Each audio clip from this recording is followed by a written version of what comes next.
नमस्कार। तो चलिए आज डीएम कैपिटल के हालिया बहुत ही दमदार नतीजों को देखते हैं और इसके जरिए इन्वेस्टमेंट बैंकिंग की काफी अनोखी दुनिया को समझने की कोशिश करते हैं। ठीक है, तो सबसे पहले ये समझते हैं कि आखिर एक इन्वेस्टमेंट बैंक का होता कौन है। देखिए, बिल्कुल आसान भाषा में कहें तो ये एक तरह का वित्तीय बिचौलिया है, एक मिडिलमैन।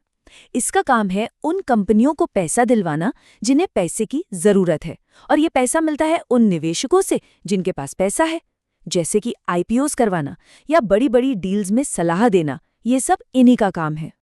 अब डीएम कैपिटल की खास बात यह है कि ये एक प्योर प्ले इन्वेस्टमेंट बैंक है। इसका मतलब? इसका मतलब ये है कि ये हमारे आपके जैसे आम बैंकों की तरह डिपॉजिट नहीं लेता।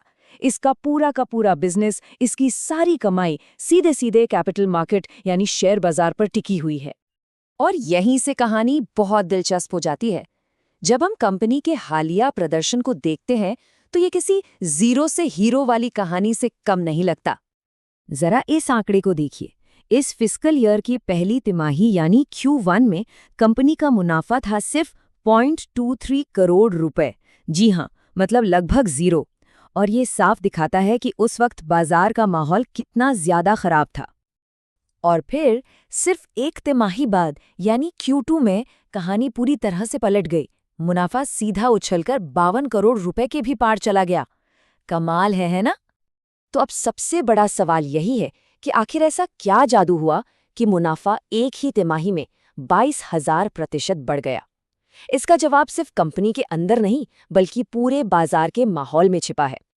ये जो भारी उछाल आया ना, वो हमें इस बिजनेस के सबसे जरूरी कंसेप्ट पर लेकर आता है, और वो कंसेप्ट है साइक्लिकैलिटी, मतलब बाजार के चक्र पर पूरी तरह से निर्भर रहना। तो मामला बहुत सीधा है। जब बाजार में तेजी होती है, जिसे हम बुल मार्केट कहते हैं, तो हर कोई आईपीओ लाना चाहता है, डील्स होती हैं और डीएम कैपिटल जैसी कंपनियां मोटी फीस कमाती हैं। लेकिन जैसे ही बाजार में मंदी आती है यानी बेयर मार्केट, तो सारी डील्स रुक जाती हैं और कमाई का ये जरिया लगभग सूख सा जाता है।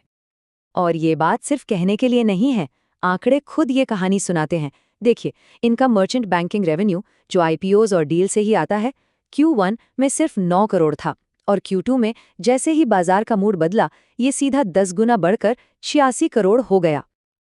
अगर हम इन नंबर्स को थोड़ा और करीब से देखें तो पता चलता है कि Q1 में सिर्फ 2 डील्स हुईं जो Q2 में बढ़कर 11 हो गईं। इसी वजह से कुल आमदनी 30 करोड़ से 107 करोड़ पहुंच गई।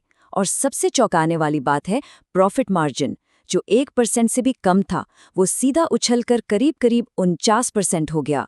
इससे पता चलता है कि जब माहौल सही हो तो ये बिजनेस कितना ज्यादा मुनाफे वाला हो सकता है।